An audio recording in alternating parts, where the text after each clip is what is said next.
Je vais appeler encore la prière. Je sais qu'on parle souvent de la prière. Et on sait et on croit que la Bible est la parole de Dieu. On croit donc qu'elle est là pour nous encourager, pour nous parler, encore à nous les personnes du XXIe siècle, les chrétiens du XXIe siècle, mais à tous les hommes. Et puis, on croit bien sûr que la prière est cette relation qu'on a avec notre Dieu. Et si j'appelle encore la prière, c'est parce qu'on en parle souvent. Eric en a parlé encore il n'y a pas longtemps. Alors je suis tombé là, il y a quelques jours sur un petit tableau là, que j'ai essayé de recompacter pour la présentation. Il y avait en 10 points, ça s'appelait les avantages de la prière pour notre vie. Et puis j'ai mis source inconnue parce qu'il y avait une source, mais malheureusement j'étais incapable de le retrouver dans des recherches sur Google. Alors voilà, on remercie ceux qui l'ont écrit pour nous. Alors quand on voit ce mot, les avantages, je ne sais pas si c'était vraiment le vrai mot, c'était peut-être les bienfaits de la prière pour notre vie de chrétien. Et il y avait quelques versets, c'était pour partager ces quelques versets et quelques pensées à partir de 3 psaumes. Alors tout d'abord, le premier point, c'était la prière renforce notre relation avec notre Dieu. Et il y avait ce beau verset de Jérémie. Je connais les pensées que je pense à votre égard, des pensées de paix et non de mal, pour vous donner un avenir et une espérance. Et juste après, il est écrit, vous me prierez et je vous exaucerai. Alors, quand on voit ces textes, cela renforce notre relation avec notre Dieu. On peut se dire, mais voilà, c'est facile, j'ai un problème, je prie, et puis Dieu va me répondre. Oui, Dieu va nous répondre. Mais un jour, j'ai écouté, je l'ai déjà raconté ici, j'écoutais à l'époque où il y avait encore l'Union soviétique, eh bien, il y avait un chrétien qui avait pu s'échapper, qui avait passé par beaucoup de temps en prison. Et ce chrétien disait, eh bien, un jour, dans ma prison de l'Union soviétique, on m'a apporté un plat, et dans ce plat, il y avait un œuf, un gros œuf de bœuf qui flottait, et le gardien était très fier de dire, vas-y, mange ton œil maintenant. Et il disait, comment faire pour remercier Dieu. Puis il nous a dit après, j'ai pensé que Dieu avait des pensées de paix et non de mal, pour me donner un avenir et une espérance. Et il dit, quelque temps après, c'est le gardien de prison qui m'a appelé et qui m'a dit, mais pourquoi tu réagis comme ça toujours, toi? Explique-moi. Et il a dit, j'ai pu témoigner de la parole de Dieu. Eh bien, Dieu il avait prié et Dieu l'avait exaucé. Pas de la façon dont tu l'aurais aimé, peut-être, d'être libéré à l'instant même, mais voilà, il avait été exaucé. Eh bien, c'est certainement cette relation avec notre Dieu, cette proximité que la prière peut nous donner. Elle nous procure cette paix intérieure, à Philippiens chapitre 4, versets 6 et 7. On le lit quelquefois le jeudi soir, on le lit souvent quand on pense à la prière. Ce verset, on sait par cœur. Philippiens chapitre 4, verset 7. Ne vous inquiétez de rien, mais en toutes choses, faites des prières à Dieu par des prières et des supplications, et la paix de Dieu, laquelle surpasse toute intelligence, gardera vos cœurs et vos pensées dans le Christ Jésus. Faites des prières, des supplications, et la paix de Dieu vous gardera dans le Christ Jésus. Voilà, cette paix intérieure. Et on se rend compte souvent quand on prie, où on est un peu perdu par des circonstances quelquefois, eh bien, Dieu nous procure après cette paix. Et le jeudi soir, souvent, on le voit, on vient pour apporter, et puis c'est le Seigneur qui nous donne, qui nous redonne. On a prié, on a apporté, et Dieu nous a donné cette paix intérieure. Ces versets de Matthieu sur la tentation, ces versets de Jacques, demandez la sagesse de Dieu, et Dieu nous la donne. Dans les circonstances, quelquefois, difficiles du chemin, c'est difficile de rester calme, de rester paisible, tranquille, et Dieu nous donne cette sagesse de pouvoir supporter.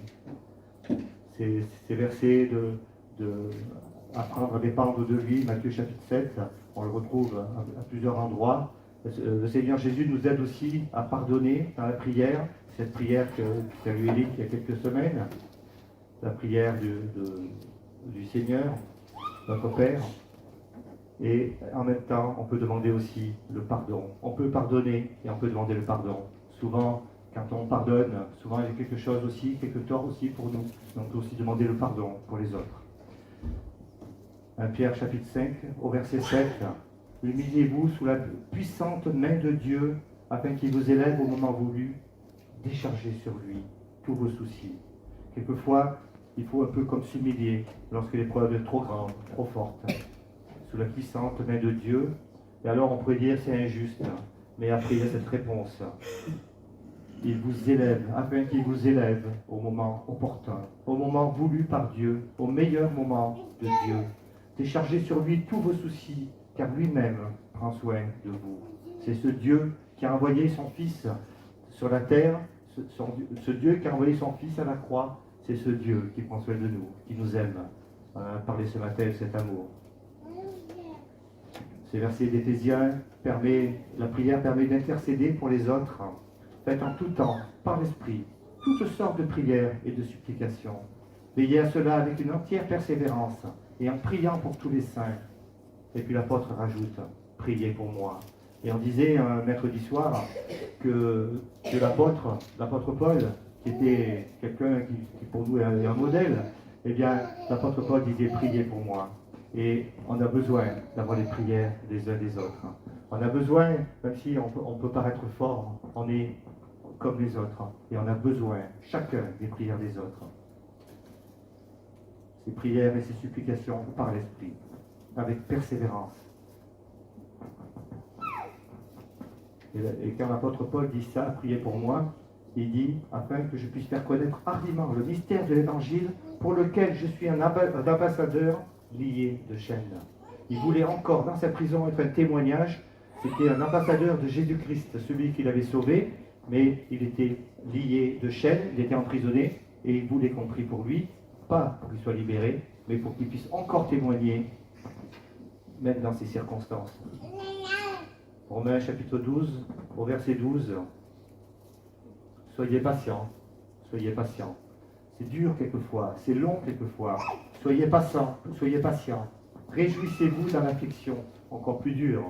Persévérez dans la prière. Et Matthieu chapitre 6, au verset 10, c'est encore que ta volonté soit faite. C'est le Seigneur Jésus qui le disait dans cette prière, que ta volonté soit faite. Eh bien, c'est aussi, la prière sert aussi à nous rapprocher et à connaître la volonté de Dieu. Voilà ces 10 bienfaits de la prière. Quand j'ai cherché à taper sur Internet les 10 avantages de la prière pour retrouver le texte, je suis tombé sur les 20 avantages de la prière. Alors vous voyez, je crois qu'il y en aurait bien plus. Il y en aurait bien plus. Et peut-être qu'on avait vu il y a quelques dimanches avec Philippe Calam que finalement prier, c'était pas venir apporter notre catalogue de problèmes à Dieu, mais c'était venir se rapprocher de ce Dieu, rentrer en relation avec ce Dieu pour mieux le connaître. Dans le psaume 3, il y a plusieurs psaumes qui parlent de la prière, il y a de nombreux psaumes qui parlent de la prière, de nombreux psaumes qui parlent de cette relation qu'on peut avoir avec notre Dieu lorsque les circonstances ne vont pas bien, ou même dans la louange. D'ailleurs, je trouve que autrefois, dans les petits documents qui nous aident à lire la Bible journellement, eh bien, autrefois, le dimanche, il y avait souvent un psaume, et moi j'aimais bien, c'était la louange en fait, souvent. Et puis, je trouve que maintenant, ça a un peu disparu, bon, voilà, ça dépend peut-être des milieux. Alors, dans le psaume 3, mais toi, ô Éternel, tu es mon bouclier, tu es ma gloire, et tu relèves ma tête. De ma voix, je crie à l'Éternel, et il me répond de sa montagne sainte. Pause. Ou c'est là, c'est dans les traductions. Je me couche et je m'endors. Je me réveille car l'Éternel est mon soutien. Je ne crains pas. Là, on pourrait dire dans cette prière, c'est tout ce qu'on a vu un peu tout à l'heure. C'est cette relation, cette paix de Dieu. C'est cette dépendance, cette persévérance, la patience, connaître Dieu. C'est beaucoup de choses qu'on peut trouver. Et en fait, c'est ça la prière. C'est tout cet ensemble. De ma voix, je crie à l'Éternel. Il me répond de sa montagne sainte. Et puis il y a cette pause musicale, mais c'est aussi cette pause, quelquefois, où il faut savoir écouter Dieu, savoir le rechercher, savoir le comprendre. Et puis, ce texte qui nous donne toujours la paix, lorsqu'on y pense au plein cœur de la nuit, lorsque les choses ne vont pas forcément bien, eh bien, on pense à ces choses. On pense à ce que Dieu est pour nous, à ce qu'il était autrefois pour l'auteur de ce psaume. psaume de David. Je me couche et je m'endors, et je me réveille, car l'Éternel est mon soutien. Je ne crains rien, je ne crains pas. La prière nous apporte aussi cette paix, comme on l'a dit, cette patience, cette persévérance. Et lorsque les circonstances sont difficiles, Dieu vient nous dire, ici, Dieu par la bouche de David, je peux me coucher et m'endormir en paix, car l'Éternel est mon fort, mon soutien. Je ne crains rien. Dans le psaume 4, c'est encore un psaume de David. Quand je crie, réponds-moi, Dieu de ma justice. On a l'impression qu'il y a quelque chose qui ne va pas, une injustice presque même. Quand je crie, réponds-moi, Dieu de ma justice. Quand je suis dans la détresse, sauve-moi, aie pitié de moi, écoute ma prière. Et puis un peu plus loin, à la fin du verset 4, l'Éternel entend quand je crie à lui. Il y a eu peut-être ce temps entre les deux, ce temps qui exerce notre patience, ce temps de l'épreuve. Tremblez et ne péchez point, parlez en vos cœurs sur votre lit, puis taisez-vous. Et encore cette pause. Offrez des sacrifices de justice et confiez-vous en l'Éternel. Plusieurs disent, qui nous fera voir le bonheur? Fais lever sur nous la prière, la lumière de ta face, ô Éternel. Tu mets dans mon cœur plus de joie qu'ils en ont, car abondent leur froment et leur mou. Je me couche et je m'endors en paix, car toi seul, ô Éternel, tu me donnes la sécurité dans ma demeure. On a un peu comme cette réponse. Fais lever sur nous la lumière de ta face, ô Éternel, et puis après, voilà, tout va bien, tout va pour le mieux. Même si les choses restent peut-être identiques autour de nous, il y a cette réponse. Tu mets dans mon cœur plus de joie que tous ceux qui ont beaucoup d'argent peut-être, tous ceux qui ont ce froment, ce mou, tous ceux qui ont des circonstances qui vont bien. Voilà, tu mets dans mon cœur plus de joie que cela. Je me couche et je veux dormir en paix. Car toi seul, ô Éternel, tu me donnes la sécurité dans ma demeure. Cette relation, cette proximité avec notre Dieu nous permet d'accepter, de comprendre, de savoir qu'il y a ce projet pour nous, ce projet de paix, d'espérance, ce projet pour l'éternité. Et le psaume suivant, le psaume 5, c'est encore un psaume de David. Verset 1. Prête l'oreille à mes paroles, ô Éternel. Considère ma méditation. Sois attentif à la voix de ma supplication, mon roi et mon Dieu, car c'est toi que je prie. Éternel, le matin tu entendras ma voix. Le matin je disposerai ma prière devant toi et j'attendrai. Une prière qui paraît un peu particulière, insister comme ça auprès de Dieu. Prête l'oreille à mes paroles, ô Éternel. Sois attentif. Dieu entend, c'est écrit dans la parole de Dieu. Dieu entend ce qu'on lui demande. Et pourtant, considère ce que je te dis. Considère, sois attentif à ma supplication, mon roi et mon Dieu, car c'est toi que je prie. Il y avait quand même cette confiance en lui. Éternel, le matin, tu entendras ma voix. Dès le matin, il est écrit dans la traduction d'Arby, dès le matin, ma prière te prévient. Et je trouve que cette traduction est très belle. Dès le matin, ma prière te prévient.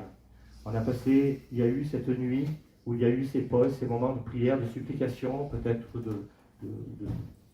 des moments difficiles. Et puis, ensuite, il y a eu cette pause, il y a eu cette paix de Dieu. Le sommeil est revenu. Et puis après, le matin, lorsqu'on se réveille, les choses sont toujours les mêmes. Éternel, je disposerai, je mettrai ma prière devant toi. Ma prière te prévient. Je te redis, Éternel, mon Dieu, mon Seigneur, je te redis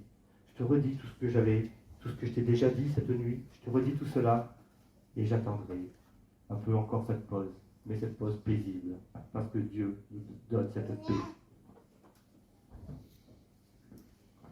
Voilà, c'était juste ces quelques pensées à partir de ce petit tableau, mais je crois qu'il y a beaucoup d'autres choses à dire. On en dit souvent, il peut y avoir d'autres échanges. Que Dieu bénisse cette parole. Il y a des choses, des fois, c'est un peu compliqué la prière. Parce qu'il nous est dit, prie vers moi et je t'exaucerai. Et puis on nous dit en même temps, oui, mais bon, on n'exaucera pas vraiment ce que tu auras demandé, mais Dieu fera selon ce qu'il veut. On se dit peut-être que c'est un manque de foi. Peut-être que ma prière, elle n'est pas assez de foi là-dedans, je ne crois pas. Donc ça ne s'exauce pas. Et je pense qu'il faut faire attention à nos pensées, à ce qu'on peut déduire de certaines choses, pour ne pas, pour ne pas justement arrêter de prier, ne plus croire ce que Dieu nous dit là-dessus. Quand tu parlais, je pensais à ce passage de 2 Corinthiens au chapitre 12, verset 7, et pour que l'apôtre Paul qui dit, et pour que je ne sois pas rempli d'orgueil à cause de ces révélations extraordinaires. Juste avant, l'apôtre Paul nous explique qu'il est face à des super apôtres à Corinthe qui veulent le descendre, en gros le dézinguer, et donc il arrive, il écrit une lettre pour mettre les choses au clair, et il explique, pour montrer que c'est vraiment lui un apôtre, etc., il explique qu'il a été emmené au 3e ciel, vous savez. Il dit, je ne sais pas si c'est en vrai ou en pensée, en esprit, mais j'ai entendu des choses ineffables que l'homme ne peut même pas exprimer. Et juste après, il dit, pour que je ne sois pas rempli d'orgueil à cause de ces révélations extraordinaires, j'ai reçu une écharde dans le corps, un ange de Satan pour me frapper et m'empêcher de m'enorgueillir. 3 fois, j'ai supplié le Seigneur de l'éloigner de moi. Et il m'a dit, ma grâce te suffit, car ma puissance s'accomplit dans la faiblesse. Voilà, donc Dieu a envoyé un ange qui a touché Paul dans sa chair. Il y en a qui disent qu'il était aveugle ou qu'il voyait très mal. Il y a plusieurs théories là-dessus, c'est pas important. Ce qui est important en tout cas, que c'était très dur pour Paul, puisque 3 fois il a supplié, à chaque fois il répond, ma grâce te suffit. Il a essayé encore une 2e fois, et puis ensuite une 3e fois. Bon voilà, donc vous voyez, on ne peut pas dire que Paul manquait de foi. Hein? Et Dieu a répondu, ma grâce te suffit. Jésus a supplié, si tu voulais faire passer loin de moi cette coupe, mais pas ma volonté, la tienne. Et voilà. Et pourtant, on ne peut pas dire que Jésus manquait de foi. Hein? On ne peut pas dire que Jésus était un homme pécheur, et qu'en fin de compte, il était puni. Voilà. Donc les choses, vous savez, ce fameux psaume, je ne sais plus lequel c'est, 139. J'aime bien en plus, mais... Sans de moi au lieu. Sans de moi. Oui. Et ce psaume 139 où il dit la parole n'est pas encore sur ma langue. On pourrait dire la prière n'est pas encore montée à toi. Voilà. La parole n'est pas encore sur ma langue. La prière n'est pas encore montée que quoi, en fin de compte? Que déjà éternelle, tu la connais entièrement. Voilà. En réalité, Dieu connaît les prières avant même que nous les disons. Quelque part, quand on prie, c'est pas pour expliquer à Dieu certaines choses, puisqu'il connaît toutes choses, mais c'est pour nous, quelque part. C'est pour voilà, tout ce qu'il a dit en Claude sur les bienfaits de la prière, les avantages de la prière pour nous. Parce que pour Dieu, toutes ces choses sont connues, sont sues, et prier, en fin de compte, ça nous donne un... Effectivement, on a... Parce que prier, qu'est-ce que ça veut dire prier? Prier, ça veut dire parler. Parler à Dieu. On a trouvé un autre verbe, on a pris prier. Et ça veut dire parler à Dieu. Demander, exiger, supplier, pleurer, tout ce que vous voulez. C'est dans ce verbe prier. Donc on parle à Dieu. Et quand on parle à quelqu'un, qu'on a une relation avec quelqu'un, eh bien, on est imprégné par ce quelqu'un aussi. Quand c'est quelqu'un de mal, vous savez, les mauvaises compagnies corrompent les bonnes mœurs, comme il est dit. Mais quand c'est quelqu'un d'excellent, ça nous fait du bien. Donc la prière fait du bien en ce que, quand on parle à Dieu, on est plus proche, on s'approche. Et on peut peut-être des fois comprendre certaines choses. Pourquoi il ne répond pas, ou pourquoi il répond, ma grâce te suffit. Ou pourquoi il répond, ma volonté, non la tienne. Voilà, c'est comme ça. Voilà, donc... et Salomon, vous savez qu'il y avait un petit enfant, et puis il est mort au bout de 8 jours, il a prié, prié, prié. Et au bout de 8 jours, au lieu de faire le deuil, il se réjouit, il dit, oui, Pendant 8 jours, j'ai fait le deuil parce que je pensais que Dieu allait peut-être le sauver. Ben non, donc voilà, maintenant je ne vais pas encore faire le deuil. L'enfant est mort, il est près de lui. Ouais, il y a tout un tas de possibilités comme ça. Il faut savoir une chose, c'est que Dieu répond toujours, oui, mais pas toujours comme on l'entend. Et parce que sa volonté, et non la nôtre. Je vais lire un verset dans Apocalypse chapitre 5. Il s'agit de la scène où on voit l'agneau et tous les êtres autour, et il y a tous ceux qui sont en face et puis qui se prosternent et qui chantent les gloires de l'agneau. Il y a ceux qui sont vers le trône aussi. Et au verset 8, quand il eut pris le livre, donc l'agneau, le Seigneur, les quatre animaux et les 24 anciens se prosternèrent devant l'agneau. Et je lis ce petit verset qui m'a toujours aidé, encouragé et émerveillé. Chacun tenait une harpe et des coupes d'or remplies de parfums qui sont les prières des saints. Voilà. De prier, ça nous fait du bien, comme Patrick l'a dit. De prier, c'est important. Dieu aime qu'on prie. Dieu nous incite à prier. Le Seigneur nous a incité à prier, bien sûr. C'est pas pour rien qu'on prie. Ça nous fait du bien, c'est sûr. Ça a des effets, c'est sûr. Tout au long de la Bible, on voit que ça a des effets. Dieu en tient compte et Dieu, il répond, comme tu as dit, à sa façon. Des fois, c'est non, des fois, c'est attends un peu, des fois, j'ai quelque chose de meilleur pour toi. Et c'est des fois très difficile. Hein. C'est très difficile. Hein. Mais il y a une chose qui est sûre, c'est que pour Dieu, c'est quelque chose de précieux, nos prières. Et rien que pour ça, ça vaut le coup de les faire monter à Dieu. Il les recueille dans des coupes d'or pleines de parfums. Voilà les prières des saints, ce que c'est pour Dieu.